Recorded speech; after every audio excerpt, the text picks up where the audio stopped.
My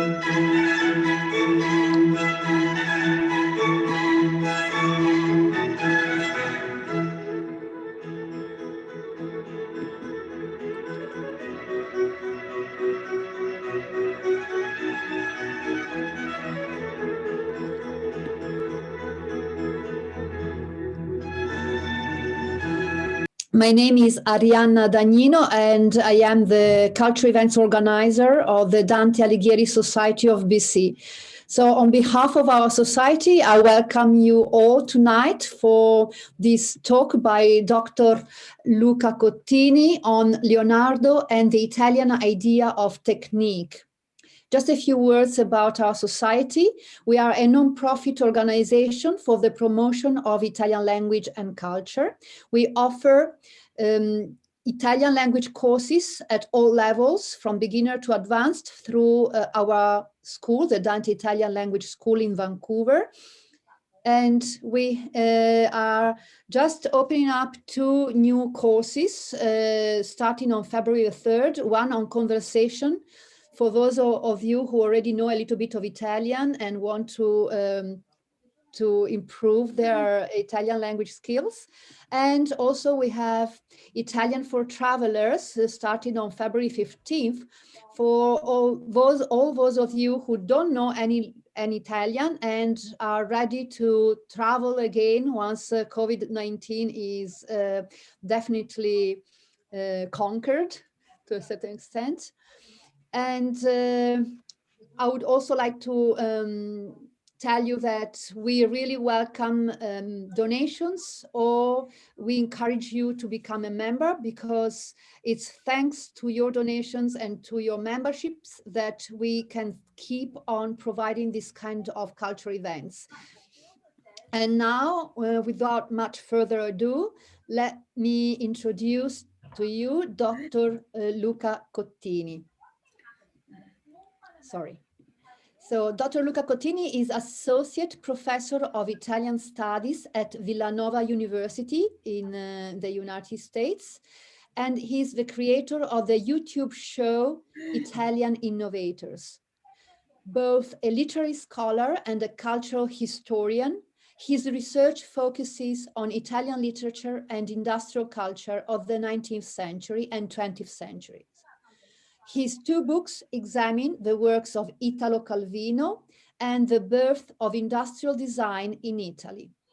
So let me join you in welcoming Luca Cottini, Dr. Luca Cottini, tonight for his talk. I will end my presentation, my PowerPoint here, and allow him to share the screen with you. Here in the background, you have Brunelleschi's Dome in Florence. Well, thank you very much for the invitation, and I'll share my screen in the meantime. Hopefully you can see it. Okay. Well, thank you for the invitation. It is really a pleasure to be here with you tonight. From the East Coast, Villanova is near Philadelphia, to Canada. And I want to share with you tonight some reflections on arts and technology that are part of my research with regard to the beginning of the Industrial Revolution in Italy, industrialization in the 19th century, but like starting back from its cultural mindset, from its model, which I trace in Leonardo's mix of arts and technology, and which I try to date back to the Ulyssian mindset. And some of the reflections tonight are related to my scholarly work and my work as a professor with students, undergraduates, and is based upon my YouTube show, Italian Innovators. And I'll mention some of the episodes, some of the protagonists of my talk are people that are really fascinated by and to whom I dedicated episode of this show. Now, we live in a hyper-technological world, and we associate technology, the word technology, kind of as our primary go-to option to solve our problems. And I have this mantra in mind, like, if only we had more technology, which is really an underlying mantra behind much of our public conversation, even though sometimes it might be used as a magical tool to push agendas or pragmatic justification, opening new markets in education, medicine, engineering, the growing of the Internet of Things. To Anglo-Saxon ears, it seems astonishing, but actually one of the most commonly heard mantras is exactly the opposite. If only we had more culture, which equally identifies culture as the balm or the key to political and individual restlessness. Now, in general terms, this apparent dichotomy is more pronounced and perhaps finds its grounds in the different emphasis that the North American and Italian school systems place, the one on the value of STEM in developing a problem-solving attitude, so the primacy of technology, and the other primacy of the humanities as a key oil to develop a static understanding of our place in a much larger history. So the cultural approach, and Italy is one of the few countries where actually Greek, Latin, and philosophy are taught in high school. Now, I started with these anecdotal considerations as a way to highlight the terms of our conversation, which are not at odds, but rather occupy the same space. So in placing the words of technology and culture in dialogue, I want to reflect on their necessary relationship and on their common need to create things that operate well and with meaning. And in this context, we'll examine the Italian approach to technique as a synthetic expression of a cultural and operative mindset. And we'll see how the Italian human-centered notion of technology in construction, engineering, or manufacture can outline an alternative model of technological growth, or perhaps a different understanding of our cultural and current challenges. Now, before digging into our theme, I wanted to start with the word technology, as you see from the slide, which we often use without a clear definition. So what is it? And what do we mean when we use this word? Now, at a surface level of inquiry, following a very generalist approach, technology is an extension of ourselves, or a set of tools empowering our human capacities. So, and touch screens are extensions of our fingers, granting them precision in handling and tangibility to the abstractness of the web. Microscopes and telescopes empower our eyes to see beyond the limit of the too small or the too big. Microphones broaden the capacity of our voices. Bicycles strengthen our leg power, granting us to conquer space more rapidly. And arm or leg prostheses, which were introduced after World War I for the wounded soldiers, replace missing tissues. So in the same way, for the feet, and accelerator pedals in car unite our body with the propelling energy of the engine. Telephones, gramophones, and radio extend our physicality, as we're seeing now with Zoom, onto an ubiquitous or simultaneous space. We are in the same place, even though we inhabit different geographies in this current meeting, Zoom meeting. And in this general sense, then the word technology does not solely apply to what we label normally as tech, but also more broadly to the human desire and capacity to multiply our relationship with reality, to make it more effective, and I would add, more meaningful. So forks certainly make us more civilized, and our engineering systems in communication, so internet, or in transportation, think of like tunnels or canals, make us more connected. Now, beyond this surface level, however, technology implies a particular kind of intelligence of reality. And this is really the object of tonight's presentation. And we'll see this in connection with the two Greek components of the word, techne and logos. Now, logos means two things in Greek, reason and word. It indicates rationality, and the Greeks identified with a philosophical idea of the sensibleness of reality, but it also indicates a reasonableness that can be argued and communicated through words. Techne instead means art in Greek, and as art of doing, what we call the how-to intelligence, the tutorial intelligence, and also the art of creating meaning. So the craft to paint something beautiful, to write a moving piece.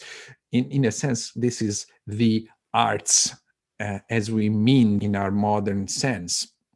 Now, what is curious, then the Greek language doesn't have a word for technology, the word technologia. Actually, the word technologia is a rare word used to indicate the art of arguing systematically.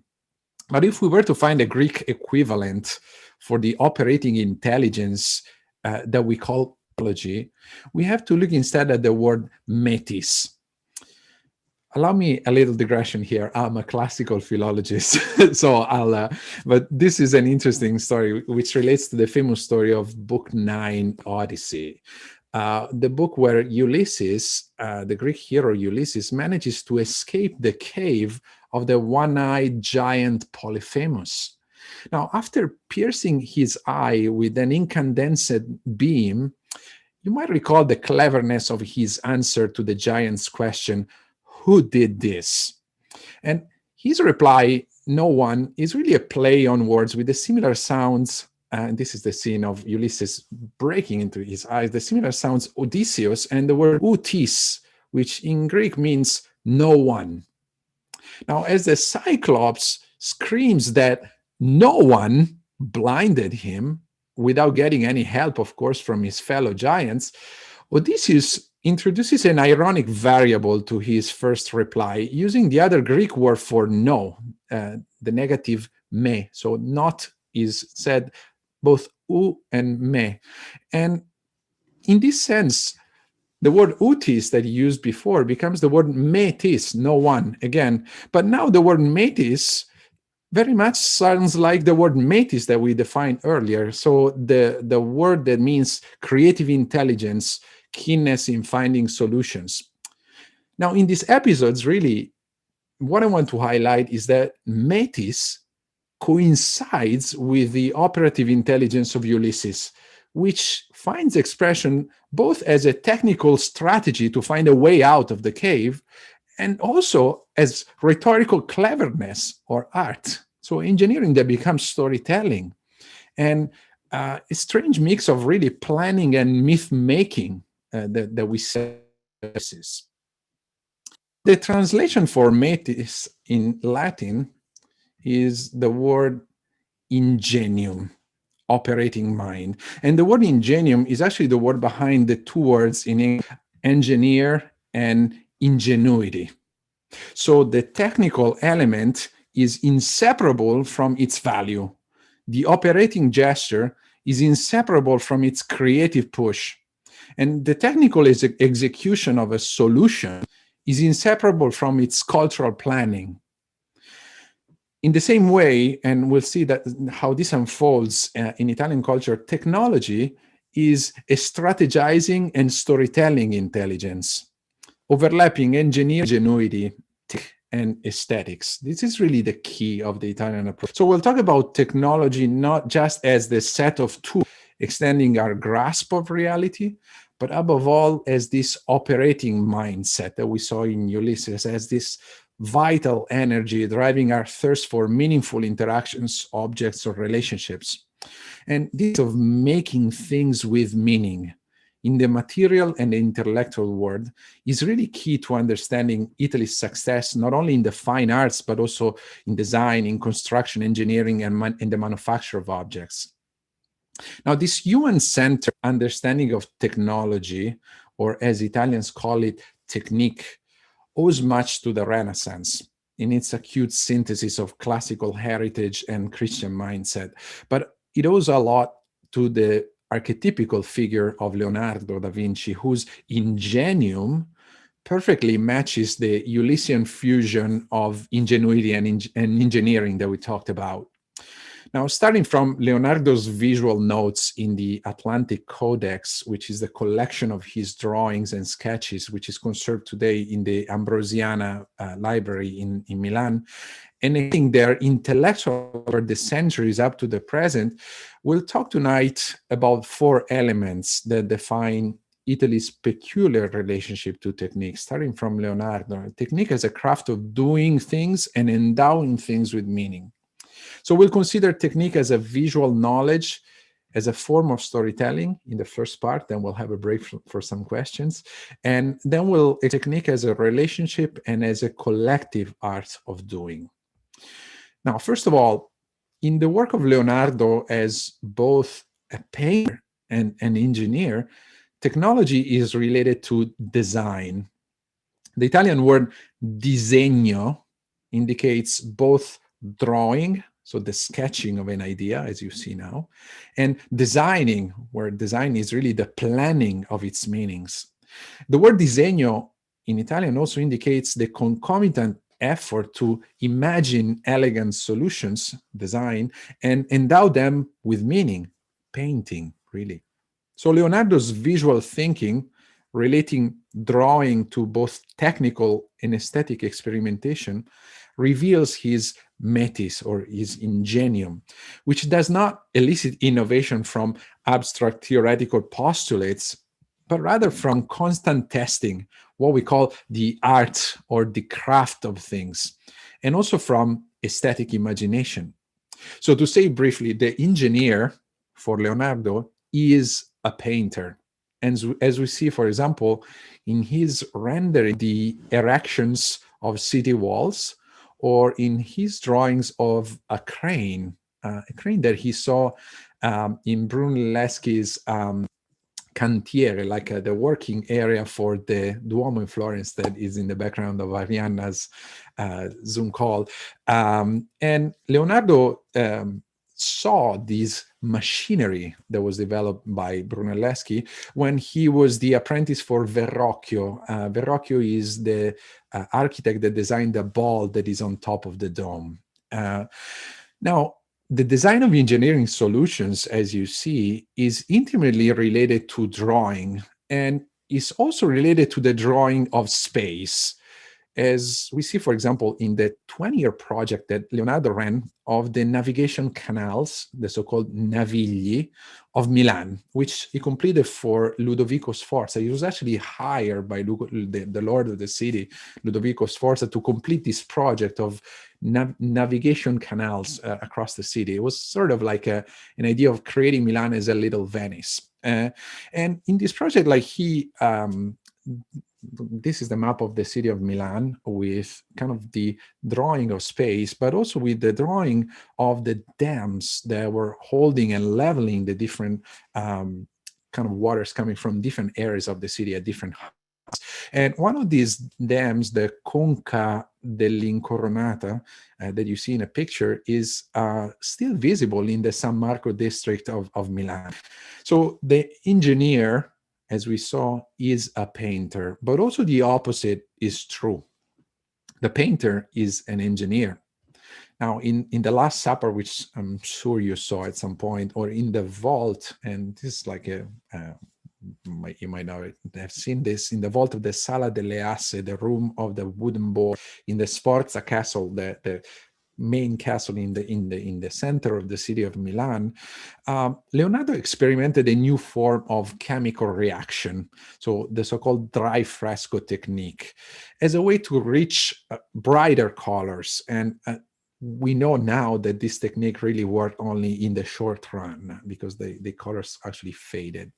Now, in the same frescoes, Leonardo also constructed drawing, however, as an architectural space. So the space of a refectory, where the Last Supper is placed near Santa Maria delle Grazie. So in the prolongation of the light from the window of the building to the fresco, or in the perspective breaking and ideally continuing of the wall. And we see how he constructs the architectural space also in the castle room through the thematic animation this is the Sala delle Asse, the room of the wooden boards, that animated through a sophisticated network of roots, plants, and trees. Now, Leonardo is the archetype of this Italian tendency to turn engineering to aesthetic drawing. So we saw this in the Navigli, of turning painting into architecture of space, as we saw in the Last Supper, and materials like woods or cranes into imaginative tools, as we saw from the crane of Brunelleschi or the Sala delle Asse. But I want to show you some example of this, how this is prolonged over time, over centuries, and some example of this transformation of engineering into expressive designs of space.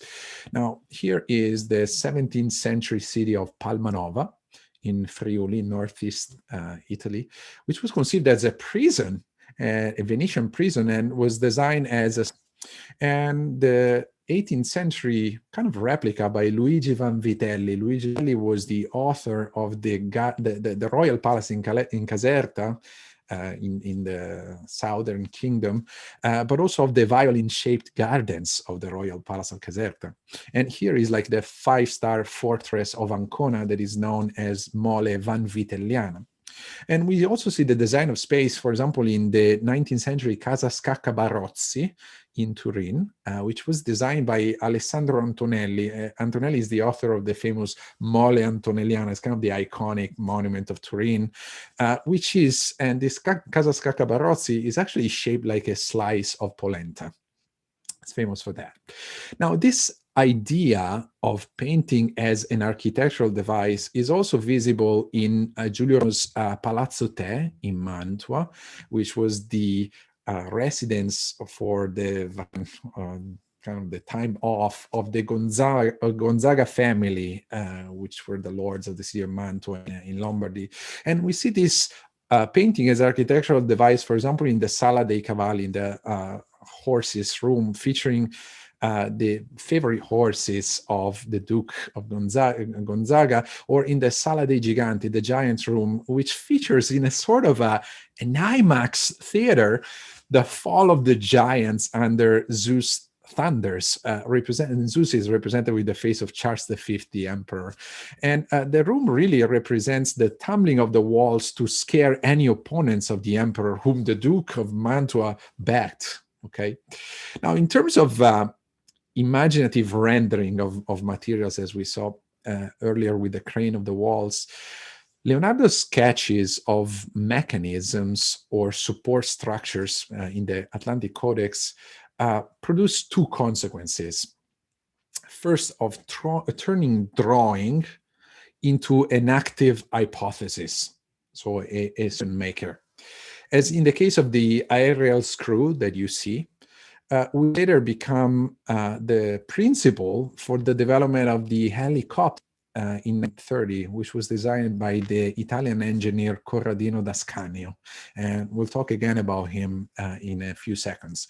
And the second effect of these drawings of mechanisms is that of turning construction tools or machinery into elements of a larger cultural space. And we see this approach, for example, the work of the Italian steel company Cimolai. Cimolai, I dedicated an episode of Italian Innovators to Cimolai, is the top producer of steel, quality steel. And it's so qualitative that actually the United States actually prefers to import Cimolai steel rather than producing it here. And I see this, for example, in the case of the vessel, which is in New York City in the new development of Hudson development. The vessel was actually built with Cimolai steel. This that you see is the railway station, the high-speed train station of Reggio Emilia, where you see that, like in the cases of bridges and stadiums, you might recall the stadium of the Beijing Olympics, the kind of the nest. And you see that steel in Cimolai's work is no longer just steel, but becomes de facto an art tool.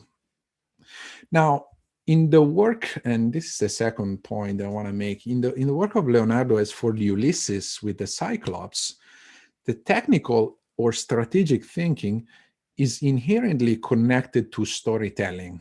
So visual or experiential knowledge, the metis, inherently tends to become narration. So Ulysses that narrates the whole point about being no one, just to create the myth about his, the solution that he found to get out of the cave. And there is no technology actually without a discourse or a surrounding narration. And this is one of the keys of the technology discourse in our contemporary world. So the narration or myth of technology as the great problem solver, equalizer, and producer of opportunities. So without a connection when reading or meaning, we could say, technology is really reduced to mere automation or kind of a debased artificial intelligence. And this is why, in my opinion, the contribution of culture is so crucial in reconfiguring our idolatry or exclusive dependence on technology. To go back to Leonardo, what kind of storytelling does this technique that we see drawn perform or imply? And I want to get back to his work on the Milan's canal system that we mentioned earlier.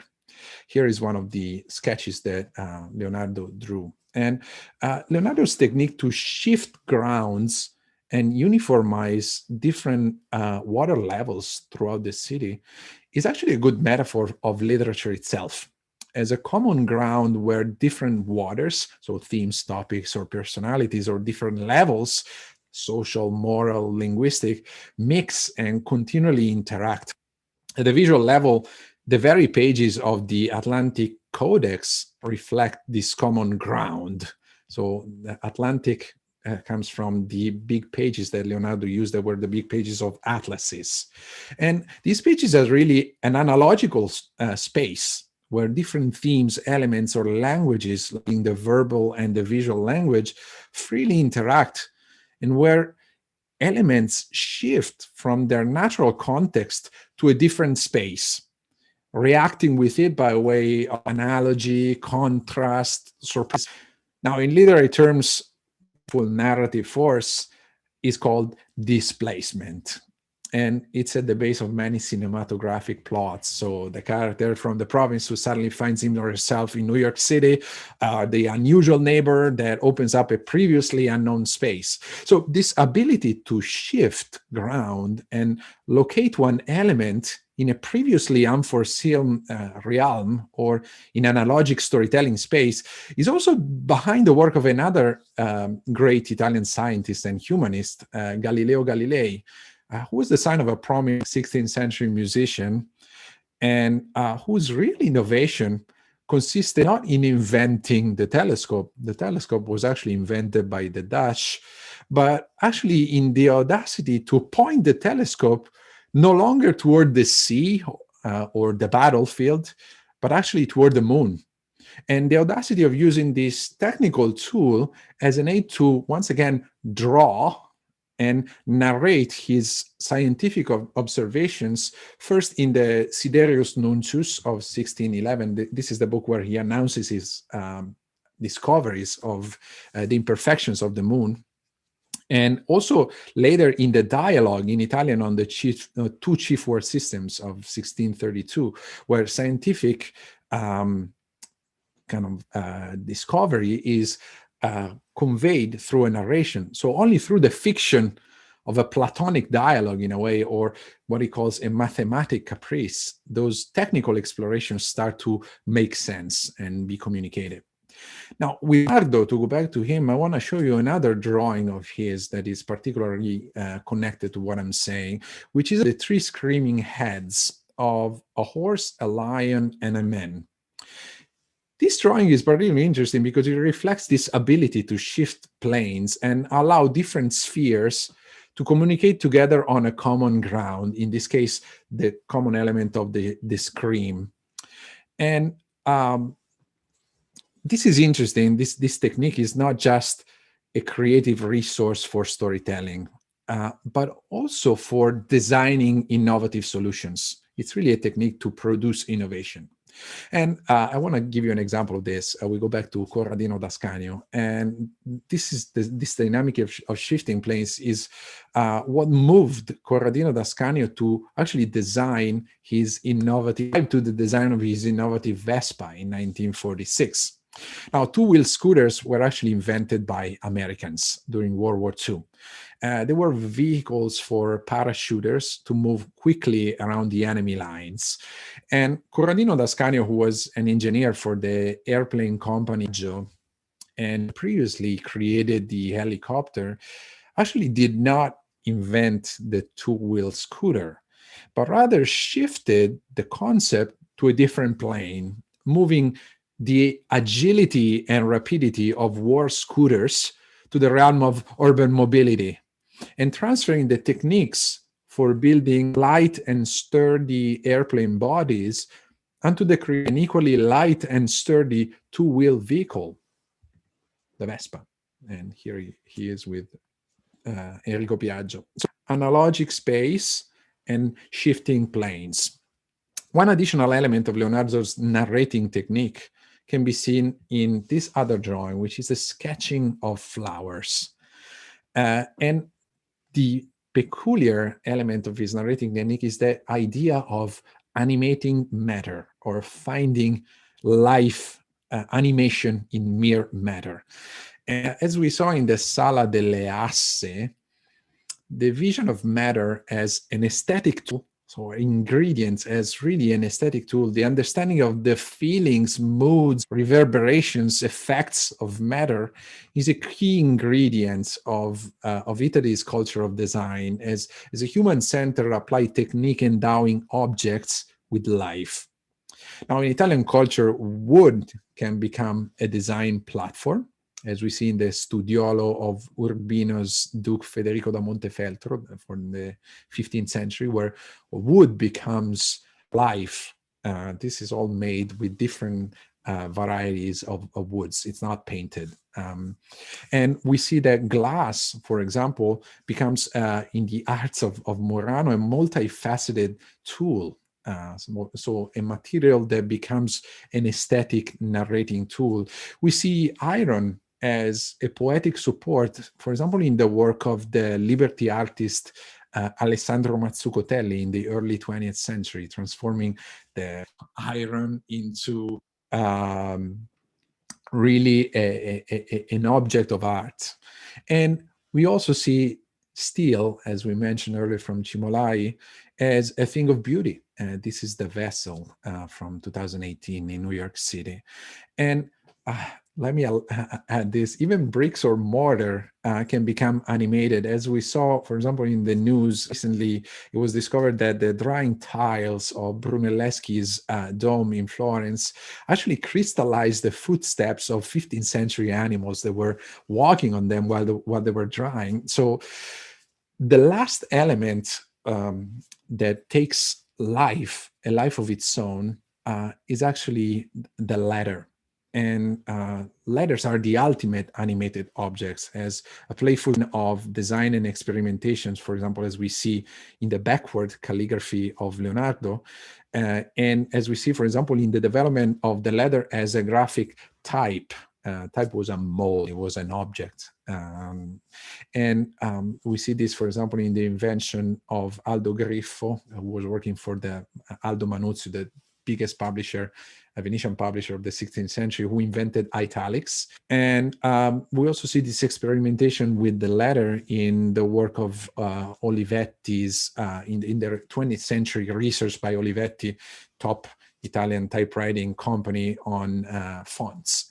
Now, before we take a break for your questions, and before like the third and fourth point, I want to tell you the story of the beginning of The Adventures of Pinocchio by Carlo Collodi, not the movie, the cheesy movie rendering by Walt Disney, but in the beginning of the book by Collodi, the author actually stages a particular scene where two characters, Maestro Ciliegia and Geppetto, are actually debating over a piece of wood. And Maestro Ciliegia, who just bought this piece of wood and listens to a little thin voice that comes out of it, says like, it's nothing. I'm going to throw it away. And Geppetto instead actually observes this piece of wood and says, actually, this voice, the idea of doing something with it, and I'll make with this piece of wood a puppet that can dance and fence and sing. And the difference between the two of them is really this lack of imagination on the one hand, and on the other, the ability of Geppetto, who is the archetype of the designer, as Leonardo is in a way, to see storytelling to see the livelihood of matter, and to see the myth making, the storytelling that is entrenched and intertwined with the technical gesture of carving this piece of wood. So if there are any questions so far, I'll be happy to take them and then continue the conversation. So I leave the word to you. Yes, I forgot to tell you that after half an hour, after the first part of the presentation, you were welcome to ask questions either through the chat or by just unmuting yourselves. So if there are any questions before we start with the second part of the presentation, you're welcome to ask them now. Someone says, fascinating, loving this. Not more. I have a question if no one else has a question. Let me see if I do have a question. Great. I just hearing about Leonardo and all these both being like engineer and then also a creative person, a famous person. It makes me think of the fluidity of a person does not need to be just in the hard science or be, this is how I used to see it, I guess, when I was younger, is you belong to, or your career, or, your futures in a hard science. I mean, like, like the science part, like be an architect, be an engineer, in the more hard stuff. Whereas the creativity and artist work is the other way. It's like the two sides of a pendulum. But actually, people can be, both. But it seems like at one point in time, when we're just looking at and we're admiring work of engineers or, or architect or, people that are in building something, and that's all we look at. Whereas I think gradually now I do appreciate that there seems to be more creativity in even looking at buildings, looking at, the current constructions of different things, be it from a flower vase to, some home designs, to a building.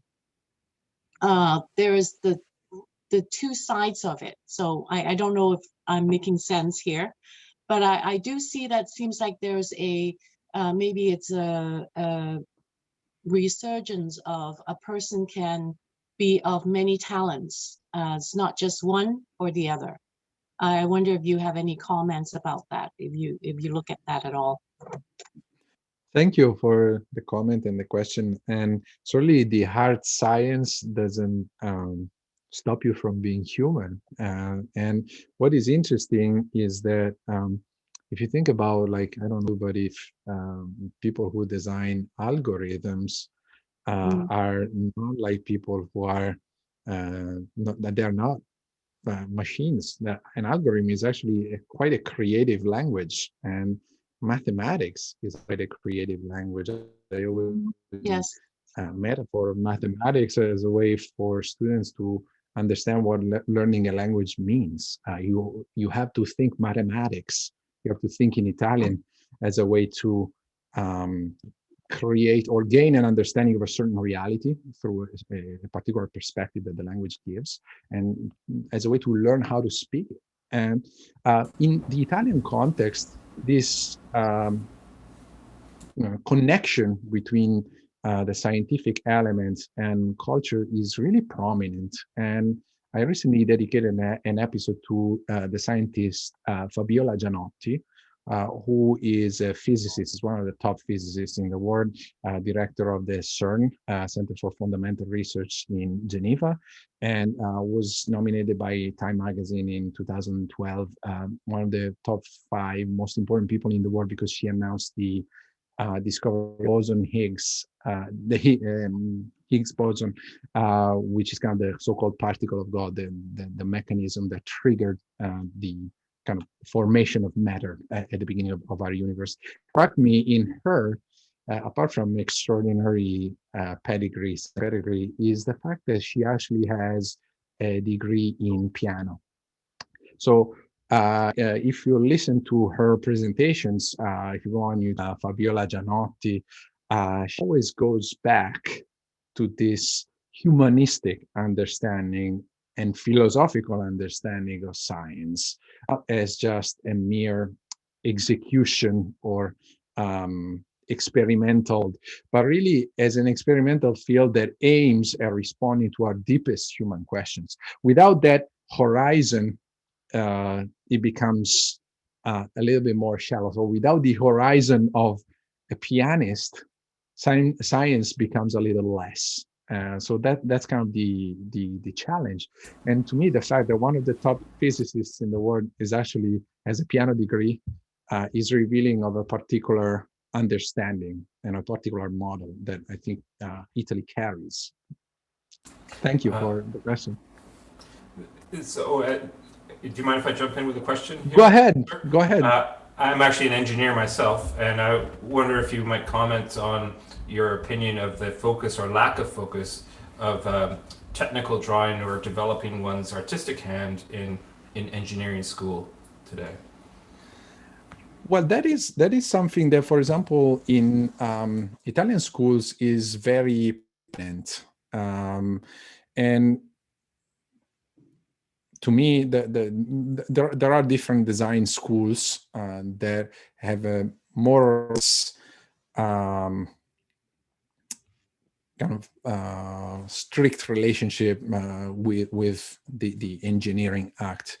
To me, it seems like engineering can go without this drawing ability. It can work by itself, but that this education to this drawing ability that comes from design gives it like a depth to the metaphor of music that we described earlier.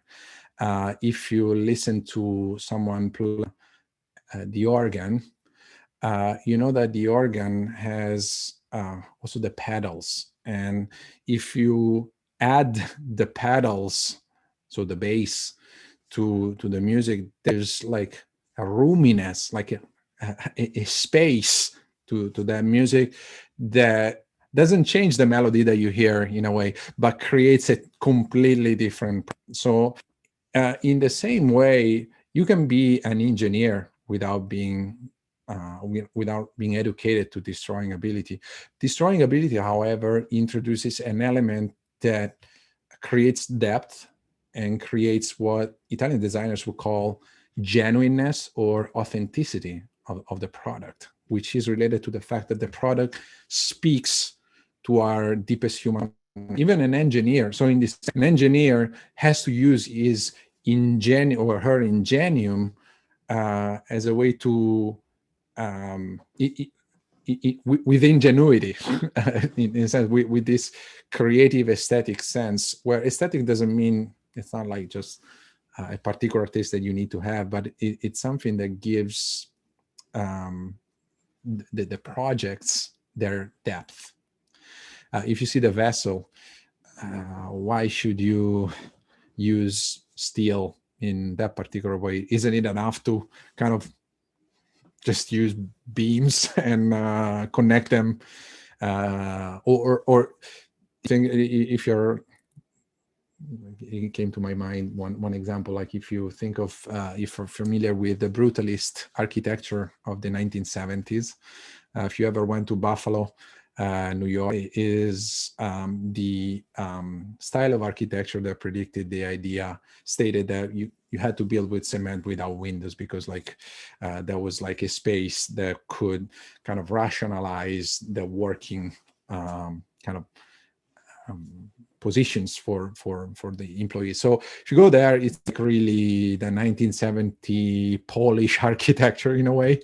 So building blocks of cement without window. The work that is done in those buildings is actually the same that might be done in buildings in Vancouver or in New York City that are with incredible skyscrapers with a view on Manhattan or the Victoria Island. I don't know, I've never been to Vancouver.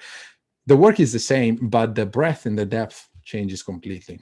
The perception of alienation on the one hand and the perception of breathing room on the other give the product a totally different authenticity and genuineness in a way. And this is reflected in the product. There are several. I can tell when my student. What? Go ahead. There are several questions. Perhaps you won't be able to answer all of them now. Perhaps we'll leave some of them for the second part of the Q&A. But there is one in particular, perhaps I can ask you now. The question is this. There is a university in the USA called Thomas Aquinas, and my understanding is that they are based on more of the Italian style of learning of philosophy and sciences go hand in hand, using original historical texts to learn from all the fields of logic, philosophy, and arithmetic. They believe that learning and innovation go hand in hand. This is quite a novel concept in the Western world. Do you see this expanding in the future to bridge the gap between cultures and human growth? Well, in a way, this relates to the understanding of the humanities and the role of the humanities. This is like the big debate that is taking place in North America in general, a little bit less in Europe, but given the amount of dollars that, especially in the US, students pay for college, it's felt that a degree in the humanities is less useful, so-called, or applicable than kind of degrees in STEM. Now, the role of cultural philosophy in the case of Thomas Aquinas University is actually mental in devising, designing innovation, because like innovation is not just like the kind of random pioneering quest for kind of novelties, but it's really the act of responding to a need, finding a solution, but also the act of making that turn meaningful. There might be a lot of solutions that are given that, however, don't respond to the most interesting need, which is really to make sense of our time, to enjoy our life. So in this sense, I always provoke my students and say, well, you know, if you listen to a piece of music or if you drink a good glass of wine, that is not necessarily useful in the sense that it doesn't produce anything. But that glass of wine, that experience of beauty is what allows to really broaden the horizon and see the extension and the depth of our actions within a much larger scheme, a much larger horizon. And again, this is visible in the actual outcome of a work. When my students work under a very tight schedule in very tight spaces, they normally write things that are less profound, less interesting, less innovative than when they are exposed to a broader range of connections, interconnections among things, and not kind of a compartmentalized knowledge that kind of severs us from the totality of things, which is what interests us, and what is the relationship between an object, whether a manufacturer or an architecture, and kind of the totality of our human experience. So that is not useful in quantitative terms, but it's certainly life-changing in qualitative terms. This is more visible now during the pandemic, where this becomes key to find in our reality what has real value, real substance. So this is, once again, the Italian model is very rooted in this idea that things need to be well executed, but also need to carry a meaning, to make sense, and enjoyable and beautiful.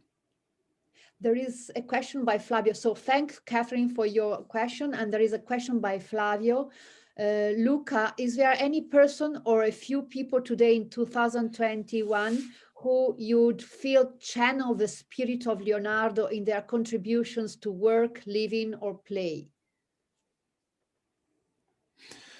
Well, in a way, there are, I mentioned Cimolai, in a way, for the kind of idea of the material as just simple matter, like Maestro Ciliegia, but as something that contains a potential, a storytelling potential. So Cimolai one. Certainly Corradino d'Ascanio also is a key Leonardesque figure. Again, I dedicated an episode to him because I'm truly fascinated by him, where I compared the aerial screw with his design of the helicopter. And certainly I would point you to an engineer that I recently interviewed for Italian Innovators. His name is Fiorenzo Omenetto. And Fiorenzo Omenetto is an engineer who works at Tufts, who has been named one of the top 50 innovators by Fortune magazine recently. And Omenetto worked on silk. So he found in silk a protein that has like a lot of application in nanotechnology and in bioengineering. So in his vision of silk, I could find again the ability of Geppetto vis-a-vis Maestro Ciliegia to observe not something else, not find like the random novelty, but observe into what exists, its depth, its potential. So in this sense, innovation comes from innovare, which makes to make things new, not to invent new things, but to see in things like a new depth. There are other questions, but perhaps it's better if you now Yeah. the second part, or do you want to answer the questions now, or do you prefer to keep the questions for the second part of the Q&A? Maybe we can in the second part. I wanted to extend this thing, the discourse on Leonardo, on kind of bringing it to our present on a broader understanding of kind of So perhaps there is a question that refers to this first part. It's by Olga, referring to the diagrams of the wheels and what looks like gears or cogs. What is the story you believe Leonardo is telling? Well, this part is analogical space that I was trying to describe, where Leonardo is not designing a blueprint, and we'll talk about it with regard to the Vitruvian Man in a second, where the Vitruvian Man and the drawing of kind of a painting is related to becoming a blueprint. In the example of the gears are not just like a blueprint, but they become part of an analogical space of connections. If you remember, like the page that I showed, gears are placed within not like a blank space, but like within a space where they interact with words, interact with other elements and other decorative motifs. So this is storytelling in the sense that like the designing of a gear is placed within a dynamic context. Storytelling means to put something into motion, into a movement, a narrating movement. So if you think about storytelling as verbal storytelling, someone telling a story in a book, that is not exactly the point. But like if you think about storytelling as this dynamic space of continuous connection among things, then those gears start to make sense within the broader, a much broader horizon. If you think about the starry sky is full of dots, But only when someone is able to connect those dots imaginatively into constellations, these dots start to make sense. These dots start to speak to us. So in the same way, the placing of these gears with this broader horizon of connections is what gives them a freshness that otherwise would be impossible to achieve in isolation. Okay, thank you, Luca. I think it's better if you now start with your second part of the presentation, and then I'll ask the rest of the questions at the end of your presentation. Perfect. So thanks for all the questions. And from all the observations that we gather, really, it appears clear that the Italian mindset of Italian technique is inherently relational and social. And I said this also in the first set of questions. Every act of ingenium is really not an isolated individual feat, but rather the expression of a human relationship and the manifestation of attention to bear fruits across time and space. So a relationship can take the form of competition or discipleship, rivalry or friendship, rupture or continuity. And I want to take as an example, Leonardo's sketch of the Vitruvian Man, an incredibly famous drawing. The drawing is a visual match to actually a passage from a book written in the first century by Vitruvius, a book on architecture. Vitruvius was a Roman architect who really wrote the first essay treatise on architecture. And the book was rediscovered by Poggio Bracciolini, a humanist from Florence in the 15th century. And Leon Battista Alberti, the guy who theorized the perspective, used it as a reference point for his book on architecture. Alberti wrote a book on architecture. He was an architect himself, and also for his theory on perspective. So Leonardo too was inspired by Vitruvius, not only because they had a common passion for artillery and hydraulic systems, but also because of their common idea of the proportional and symmetrical relationship that the inner space of the body, of the human body, needs to have with the space of a construction. So following the need outlined by Vitruvius for harmony in the symmetries of the different parts to the whole, Leonardo's artistic and technical rendering of what he calls the well-shaped man needs to be read then as both a portrait, and some say this is his self-portrait, and as the blueprint of a perfectly proportioned building. So a drawing, but also a blueprint. And the idea of the human body symmetrically circumscribed in a circle and a perfect sphere is also reflected in Brunelleschi's engineering feat, so the Duomo, the dome of Florence Cathedral that you see, which makes manifest both the continuity with Vitruvius in the proportions of the structure in the relation to the body, and competition with the Roman model of the Pantheon, which epitomizes such balance of parts. Now, the element of competition in construction is even more pronounced in subsequent renderings of the Vitruvian vision, from Michelangelo's circular dome of St. Peter's Basilica to the disruptive Baroque shape of the ellipse, which reacts against the idealized nature of a purely geometrical man and reveals in the deformation of the circle into an ellipse the existence of an inner energy, what Nietzsche would later call the Dionysian, in opposition to the calm realm of the Apollinian.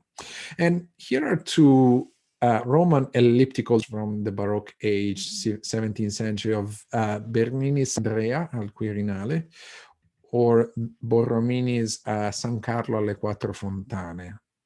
Now, as we see in the line from Vitruvius to Leonardo, or from the Renaissance to the Baroque break, or even in the 17th century rivalry of Borromini and Bernini, engineering a vault or a ceiling or a dome is not just a technical thing, but really a contest across time and space, the way in which we establish a connection across geographies, time and space.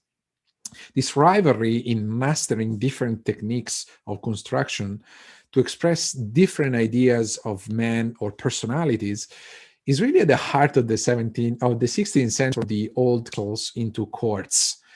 And the origin of the contest that you see between several Italian cities, there is like an incredible court in Urbino, in Mantua, in Ferrara, in Pavia. And these courts were really ways to express through engineering, through buildings, the inimitable genius of their dukes. And they had a cultural tension to really outlast the present and become history, therefore kind of becoming a relationship across time. So we talked about technique as a relationship, and I want to add here a dimension of this experiential know-how, which is the Italian structure of the workshops, where the individual ingenium is formed and brought to perfection in the relationship with a master. What we saw between Verrocchio and Leonardo was his pupil. The bottega system workshops was really a training school communicating knowledge by doing. It was artists, painters, sculptors, but also for artisans of every kind. And during the 15th and 16th centuries, such Italian skill set or technique expressed its top fruits in the production of musical instruments around the botteghe of Amati and Stradivari, and in the so-called orologeria minuta, small clockwork. This might surprise you, but Italy was a leading center in clockmaking. So the gears that we saw with Leonardo earlier from the question you asked before. So the first mechanical clocks actually were invented in Italy, and the bell tower of St. Eustorgius in Milan has one of the oldest ones, dating back 1309. And during the Renaissance, the Italian botteghe led the European production of small size and jewelry watches. It is only with the British Industrial Revolution and the organization of serial systems for the production of watches in Germany and Switzerland that the Italian network of clockmaking workshops lost its primacy. And until the 19th century, clockmaking was still considered in Italy a fine art. Now, if I were to pick an example of a contemporary bottega, which combines industrial and artistic manufacture, I would point to GDE Bertoni, and I will dedicate an episode on March 1st to Silvio Gazzaniga, who is the founder of GDE Bertoni. GDE Bertoni is the world's leading company in the production of sports trophies and medals, and the company started by Silvio Gazzaniga, which was made famous by the design in 1971 of the FIFA World Cup, as you see. Lastly, technique is not just a relational tool, but also a social art, a collective form of doing together. Now, if we expand the size of the bottega, we will get to the Italian idea of the Fabrica, which expressed a choral and individual model of shared participation in a long-lasting project. Now, the word Fabrica now exclusively means plant.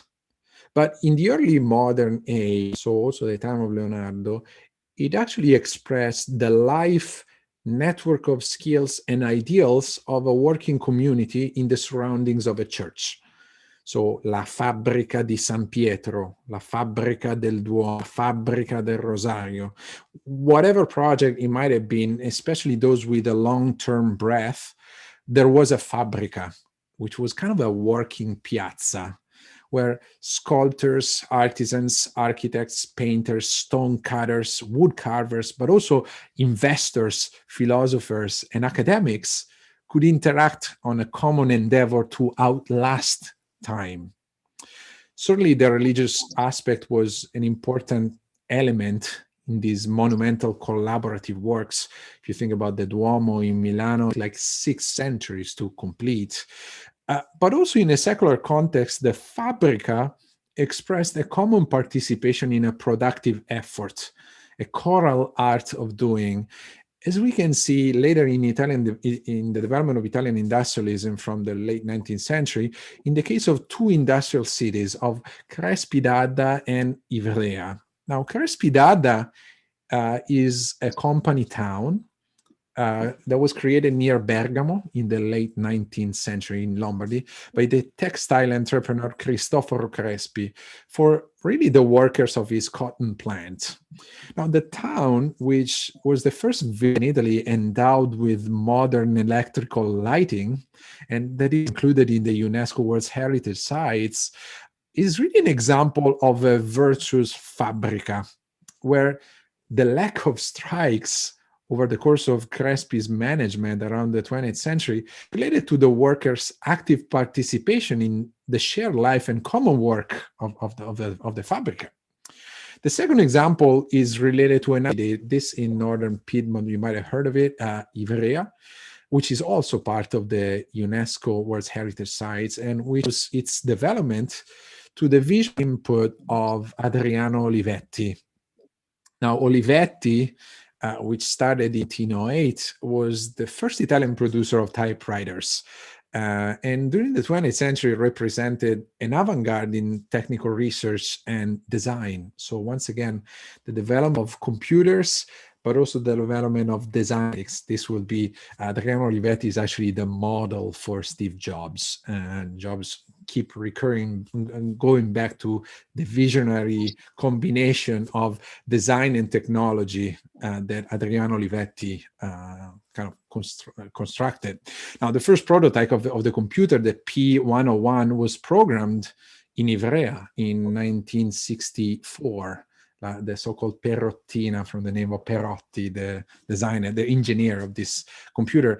And great designers like Marcello Poli, who signed the Lettera 22 typewriter, or Sass, who designed the Valentine, the first typewriter, portable typewriter, which came out in 1968 as a symbol of the sexual revolution, of the political revolution of 1968, because it was allowing, for the first time, writers to carry the typewriter they wanted.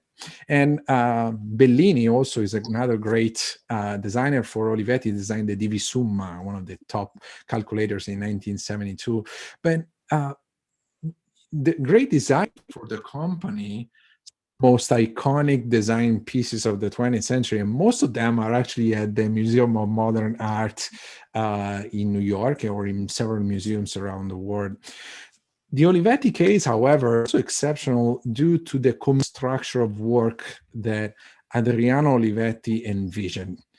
By building a town for his workers, by hiring with managers and technicians, also a large cohort of artists, writers, and architects, and by involving them in a collaborative, some say utopian, project of community movement. So from these examples, we see the Fabrica as a coordinated process of technological and cultural interactions, where the manufacturing work is intrinsically related to the effort of giving shape to something meaningful, long-lasting, and choral. So the homo faber, so the fabricating man, embodies then the ideal of not just doing, but of doing with purpose and meaning. A last contemporary example is fusion of philosophy and entrepreneurship, of aesthetics and production, is the Umbrian fashion entrepreneur Brunello Cucinelli, and I invite you to really watch the episode that I dedicated on him, or on Camillo and Adriano Olivetti on Italian on YouTube for more information about him.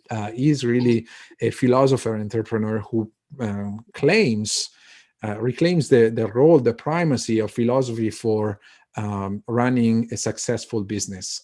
So he's like a cashmere entrepreneur. And the service process proves the validity of this humanistic approach to entrepreneurship. So to recapitulate, we talked about Italy's humanistic approach to technology or technique as design, storytelling, relationship, and social collaboration. What does this have to do with technology as we mean in our contemporary sense, as we described at the beginning? well, if we apply this model of technical construction from the physical reality to the virtual reality of the web, from the construction of gears to software design, from the Fabrica to our global collaborative network of production, we can actually see that the cultural and technical metis of Leonardo and Italy's tradition can offer an interesting contribution to the North American philosophy of technology. And Olivetti, as I was saying, is one example of this in his incredible influence that he had on Steve Jobs. And this Italian model, this Leonardesque model, actually can provide an alternative model and perhaps an antidote against the risk of technocracy. And I really hope this chat opened kind of a new way of thinking about the way we use our tools and how, above all, we construct meaning upon them. And before taking questions, I really wanted to thank you for being here tonight, and I invite you to go check out my YouTube show, Italian Innovators, where you can find some of the profiles of the people I mentioned in the presentation. And you can subscribe to receive like notifications of new episodes, like the one coming up on, in February, there's one coming up on the industry of perfumes, and in March, one on GD Bertoni, the company that designed the World Cup. And if you're interested and you want to check out the webpage, www.italianinnovators.com, you can find also information on my upcoming lectures. I'm doing a series of lectures for the Italian General Concert of Philadelphia that deal with the themes of the show. So the next lecture will be on February 10th. And it will be dedicated to bicycles. And this is also another case of what we're saying tonight, where the innovation that an Italian mechanic named Edoardo Bianchi introduced to bicycles. He was the first one who designed bicycles with wheels of equal size. That technical innovation actually led to the growth of the Italian mechanical industry, and also the creation of the cycling market, which applied, on the one hand, the construction of tourism, so cycling tourism, and on the other hand, to the construction of sports with the invention of the Giro d'Italia. So bicycle, a technical innovation that relates to the creation of new forms of social life, so and sports, but also that affect kind of the national, so they are also political and cultural forms. So thanks again, and if there are any other questions, I'll be happy to comment or respond. Before I open the floor to everyone to ask the questions themselves, there are still a couple of questions left from before, and one by Morgan's husband. A question, so I hear a lot of the inventions we attribute to Leonardo da Vinci are not actually his. How do we academics authenticate what is and what is not his own works, inventions? There are a lot of inventions, and since we were mentioning bicycles, this one of the cases that is more often quoted. It seems like Leonardo drew a bicycle in the Atlantic Codex. The bicycle that was actually drawn in the Codex might have been like a later addition, but one of the people who were handling the pages of the Atlantic Codex. So that is an erroneous attribution. It's obviously an erroneous attribution of an invention which was introduced much later. The case, for example, of the aerial screw that I mentioned, the aerial screw is not necessarily the helicopter. The aerial screw is basically the principle of a spring which is tightened and kind of released, but it's not like really the helicopter. However, this analogical space that I was describing earlier is really the space where things can be placed within a larger movement, within a larger motion, and eventually lead to the construction of related inventions, not necessarily attributable to Leonardo himself, but that someone were stirred in motion by Leonardo's reflection, or what we said earlier, visual knowledge. So in this sense, science is a, let me talk, like literature is memory reinvented, is based upon the memory of the book read that we reinvent to create new books. In a way, science is memory reinvented, because like what we receive from the elaboration of the past is really the base for further elaboration. So in the sense, they run a parallel path. Thank you, Luca. And Faria is asking, how can an artist be recognized as an engineer? I mean, look at Stradivarius violins, for instance. They are pieces of art, but Antonius did never calculate the structure forces from strings to the bridge and then to the body.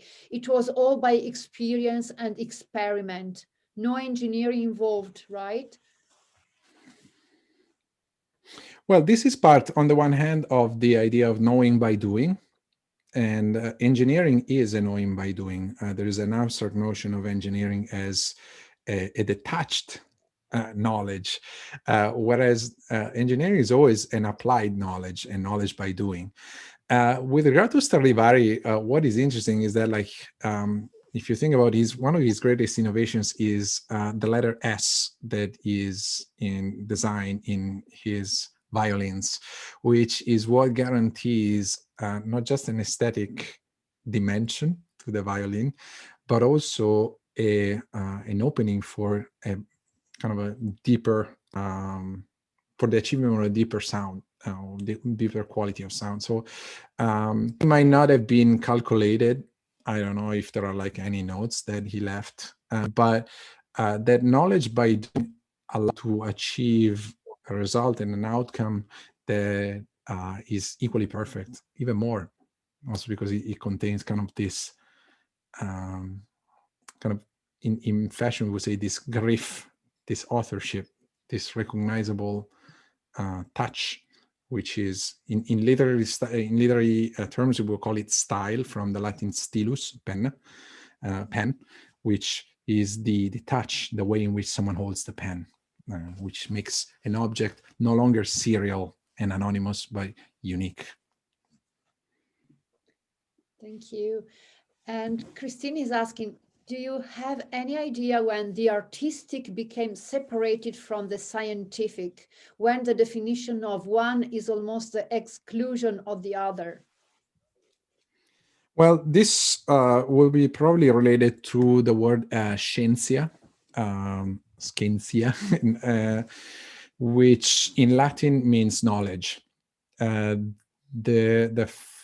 division is actually related to the moment in which science became associated with natural sciences, or to that knowledge that we achieve through the application of the science method. So what we call the scientific revolution, 16th and 17th century, is that point of where scientia, so as the knowledge as a whole, is separated into science, which is the knowledge of the natural world, and what Vico, the philosopher Vico, would call the human sciences, or what we mean with the word humanities, as opposed to, which is kind of that other realm of knowledge that applies to the moral life, to aesthetics, and to all the things that are not necessarily quantifiable, but that are like a big part of our human experience. We have another question. There have been reports that Da Vinci was involved with a secret organization named the Priori of Sion. Is there any validity to these claims? I don't know. Then we move to the next one.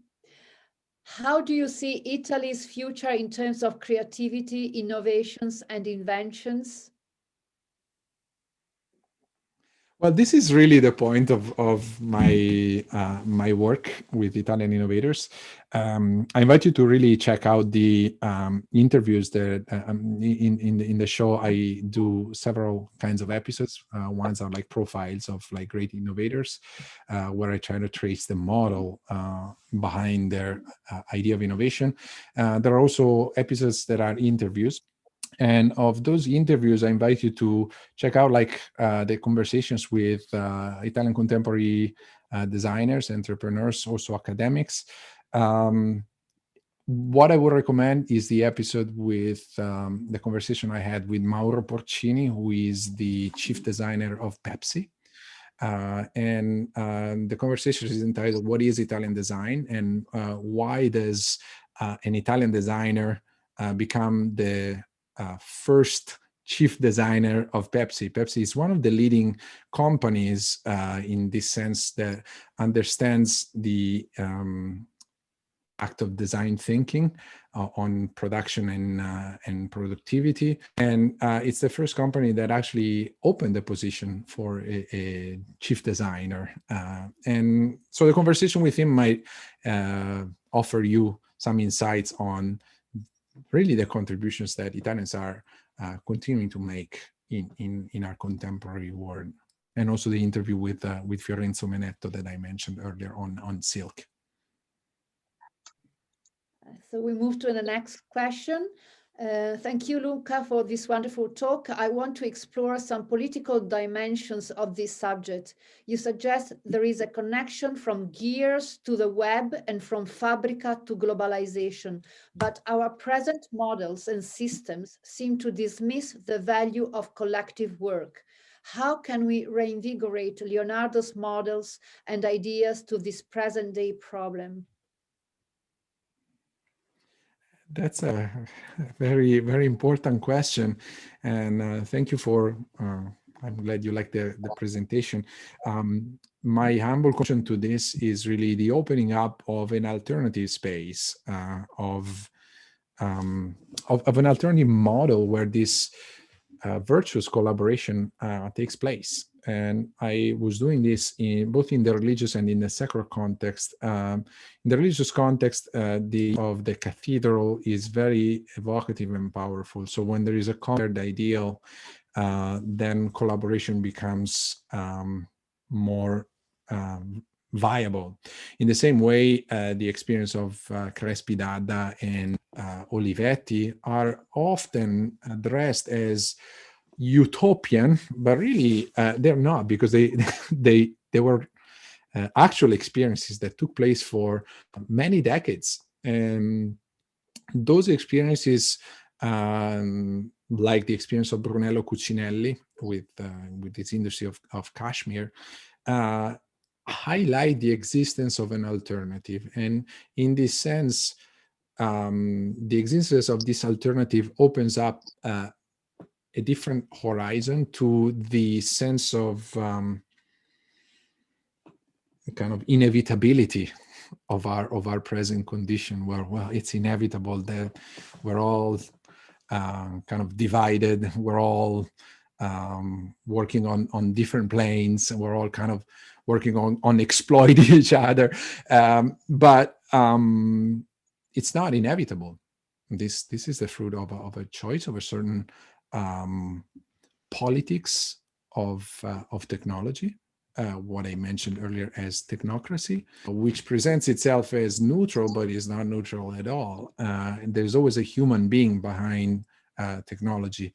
And there are several reflections on this. You might have seen like The Social Dilemma as one of the documentaries which challenges this assumption, for example, in the realm of social media. But like there's a lot of debate, for example, on robotics, on artificial intelligence, and on the limits and the use that we can do of it. I'm certainly not against artificial intelligence. The problem is that even artificial intelligence needs to have a cultural element, because if you're familiar with digital marketing, the analysis that are conducted through artificial intelligence respond to a data input that is placed at the beginning. And if the data input is biased at the beginning, then the outcomes of what artificial intelligence produce as well. So in this sense, there needs to be like this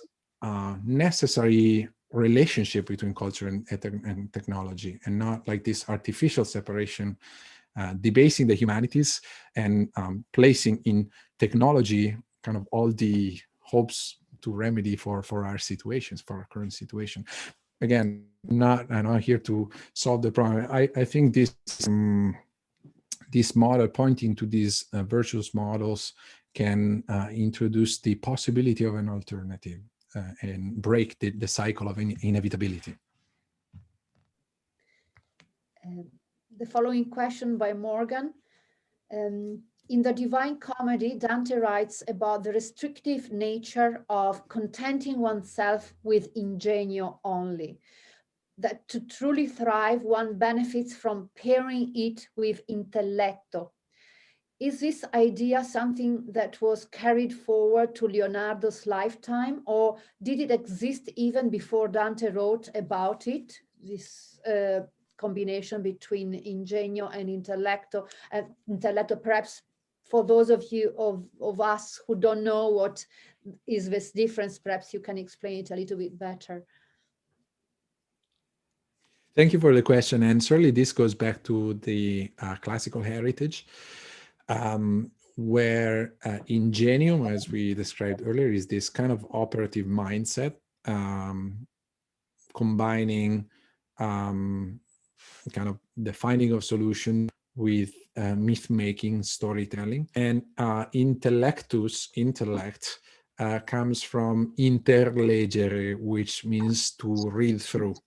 So the work of an intellectual is really to read through, to connect dots. This is intrinsically related to the work of an engineer, in the same way as music is related to the work of a physicist, as in the example of Fabiola Gianotti that I was discussing in one of the episodes. Now, what is the role of an intellectual in today's world? What does an intellectual do? Again, I go back to the example of the starry sky.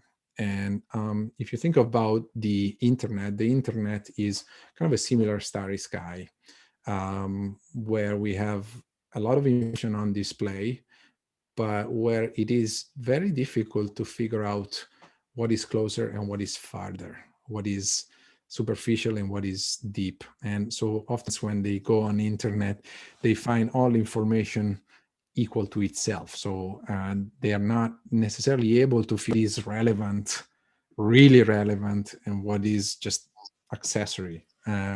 So in this sense, an intellectual is, I'm sure, had this experience when you go in front of a starry sky and you find someone who knows a little bit about it, and the person starts to connect the stars in constellations, or tells you, look, if you observe that dot, it's a little bit red, it's actually Mars, so it's a planet, not a star.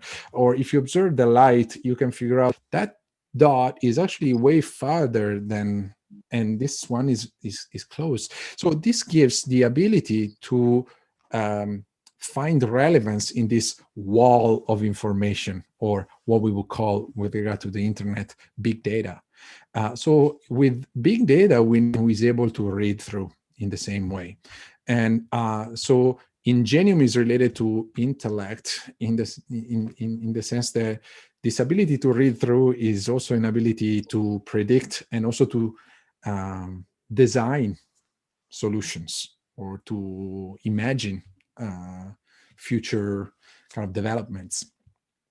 So it goes back to the classical tradition, but once again, before it was mentioned at kind of Thomas Aquinas University, this is really an interesting model to pursue, which is very lively in Italy, a little bit less here because of dominance of the tech approach to technology. I have another question for you. As an Italian innovator, do you believe that North American schools can make transitions to encompassing art and science with a culture and language which does not link the two, it is clear that the Italian language has profound impacts upon thought processes of art and science. English makes a divide between the two. Well, what I can say is that like learning another language, and I'm doing a little bit of promotion for your Italian courses at the Dante Alighieri and the Dante Society, another language gives you the possibility to really expand your horizon, but above all to learn what you think you know, to learn from a different perspective. So in the encounter with a radical you or a radical difference, way you name things or the name you conceive things, one is forced to ask the question to oneself about what makes me me. So this is really bumping into a you. You're forced to ask, who are you? What makes you you different, but also what makes me me? And this is really at the origin of a discovery of your own culture, sometimes of your own language as well. Many students actually learn English grammar by studying Italian. So they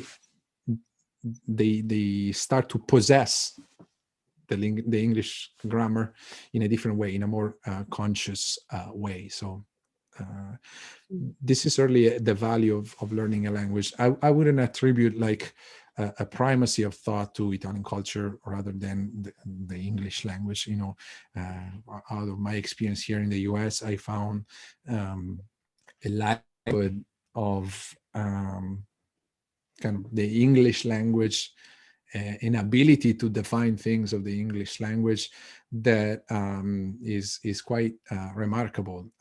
Whereas Italian sometimes can be terribly baroque or obscure.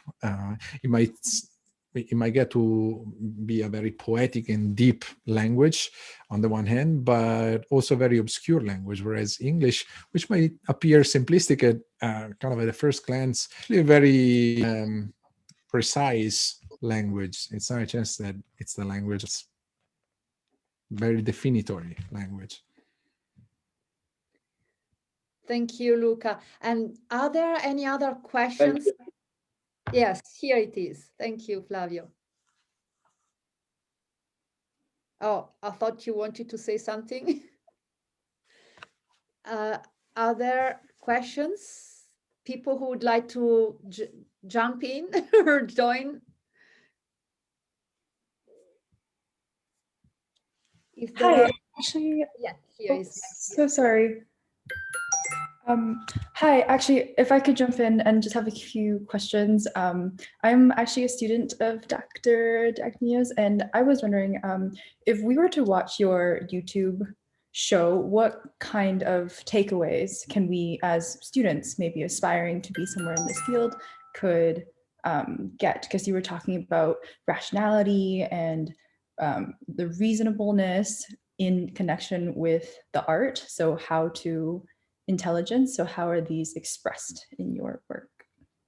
Well, there are several. Thank you for the question, first of all, and I'm glad that you were interested in the work. But in the show that you find on YouTube, there are several like rubrics, and there are several categories of episodes that tap into different goals or things that you might take away from it. So in the innovators category, I just point to examples of this approach to innovation that deliberately combines arts and technology. So along the lines of what we're saying tonight. The interviews give like a more kind of dialogic sense of what is contemporary, what is Italy's relationship to contribution to the contemporary world. And this is kind of like on several fields. Then there are like my lectures, which are part kind of my intellectual development. and it's kind of, if you're interested in kind of continuing with the reflection that I started on the origins of Italian industrial culture and design, that is the object of my book, The Art of Objects. If you're interested in design, that might be an interesting takeaway. And also there are like lessons, which is called Italian Ages, on the Italian cultural history. So you can go from the 13th century, now we got the 19th century, I publish one every month, and get a sense of like Italian cultural history seen from the perspective of cultural literature, but from the perspective of cultural literature and entrepreneurship, which is something that is often not included, also because the humanities as well tend to seclude themselves or to cut themselves off from kind of the industry or the development of technology. And there are also lessons which are called Italian Modernities, where I really give a sense of the development of the history of fashion, the history of design. The last one was, I published one, the last one was on the history of keeping. So how Italy was fundamental, for example, creation of World Standard Time. World Standard Time was created at the DC Meridians of 1884, which was a political conference which ratified the origin of time in Greenwich. But like the real conference took place actually in Rome in 1883. And it was the scientific conference where all the scientists of the world debated on how to do it and what origins we would give to our time. So, and it's quite paradoxical because like we are natives of this, but to say that the origin of time is London is actually quite funny. So we no longer perceive it, or to say that the origins of time is actually an algorithm, mathematical algorithm that allows to have 24-hour days on all the spots of the Earth, which is kind of like a flat, like a spheroid flattened at the poles. It's not like a perfect sphere where on all the spots the hours of the day are the same. So the Italian culture reacts to these changes in a very different way than the North American culture. So in North American culture, new innovations are immediately thrown into the market and used. In Italian culture, given the heritage, the classical heritage, the Christian heritage that is the kind of the soil where these innovations arrive, they are bombarded with questions. They arrive. And so literature and culture starts to ask questions. So what is the meaning of this new notion of time? What does it change if time is no longer on a tower bell and we have it instead on our watch, on our wrists, like wristwatches? What do we mean that we own time now? So this is to say that what I'm trying to do is to observe Italian culture from the perspective of kind of American, North American culture, as a way to learn more about Italian culture, but also as a way to read North American culture from a different perspective and perhaps open up a different way of looking at it. Then as a student, I don't know what you study, but like I deal with design, fashion, technology, well, a lot of literature, business. Depends on what you do. Like if you go on the web, they categorize all the episodes depending on the topic of interest. So that might be something to check out. Thank you. Thank you. So much to look forward to.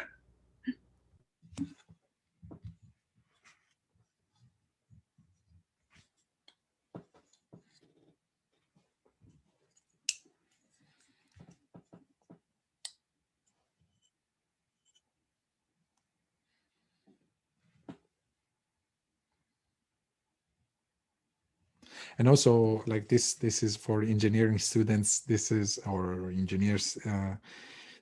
This is an encouragement to really use your humanity as a resource, not as something kind of obliterate, to not stop being human.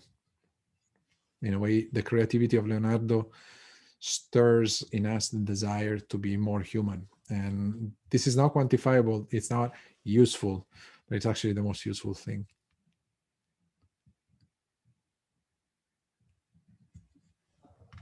That's why, I'm sorry, I was trying to speak, but I was unmuted. Yes, yes. So Sorry. thank you. I think this is a beautiful way of closing this conversation with you. I mean, just encouraging engineers to be more human, or to use their humanness, their humanity when building their machines and their technologies. And so thank you, Professor Cottini, who has been with us from from Philadelphia. So it's late in the night for him, and so it's time for him to go to bed. And so thank you for all of you who were with us tonight. And we'll see you again on this screen together on Zoom for our next event on February the 4th with a talk by a couple of Canadians who decided to buy their home, their dream home in Tuscany. Thank you to everyone and see you next. Bye-bye. All right, thank you.